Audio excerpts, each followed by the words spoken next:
সেই একটি বিশেষ দিন, দেখতে দেখতে তো আর হাতে গোনা মাত্র 3 দিন। তবে বাড়িতেই আজকে হোমমেড পদ্ধতিতে আমি নিজে স্কিন কেয়ার করব। তো প্রথমেই আমি এখানে নিয়ে নিয়েছিলাম নিম আর তুলসীর ফেস ওয়াশ। তবে তোমরা যে ফেস ওয়াশটা লাগাও সেটাই তোমরা নিতে পারো। এখানে ভালো করে ফেস ওয়াশটা করে নেওয়ার পরে তোমরা মুখটা ধুয়ে নেবে।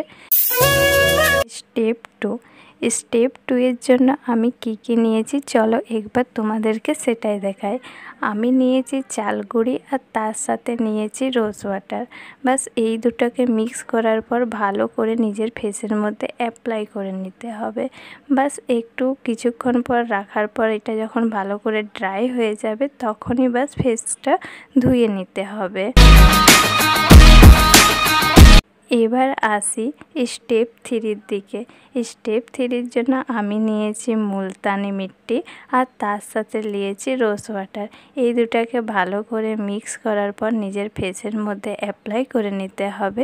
জানি এটা একটু মানে অনেকক্ষণ টাইম লাগে, তো সেই জন্য এইটাকে শুকোনোর জন্য 15 থেকে 10 মিনিট সময় তো লেগেই যাবে। যতক্ষণ মুলতানি মিট্টিটা শুকোবে ততক্ষণ চলে স্টেপ 4 এর জন্য কি ইনগ্রিডিয়েন্টস নিয়েছি সেটাই তোমাদেরকে দেখানো যায়। আর স্টেপ 4 এর জন্য আমি নিয়েছি আলু, শসা আর তার সাথে নিয়েছি হলুদ, কাঁচা হলুদ।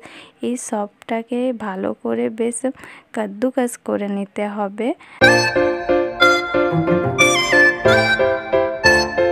ভালো করে কদ্দুকাস করে নেওয়ার পরে তো একটু পরিমাণ মতন জুস বেরিয়ে যাবে। আর জুসের সাথে আমি মিক্স করেছি এখানে বেসন। হ্যাঁ, এখানে ভালো করে বেসন আর এই জুসটাকে মিক্স করে দেওয়ার পরে ফেসের মধ্যে অ্যাপ্লাই করে নিতে হবে।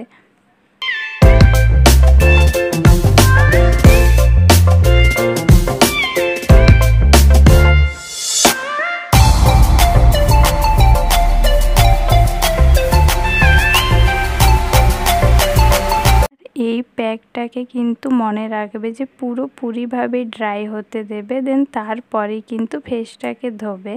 যতক্ষণ না শুকাচ্ছে ততক্ষণ কিন্তু তোমরা এই প্যাকটাকে লাগিয়ে রাখবে।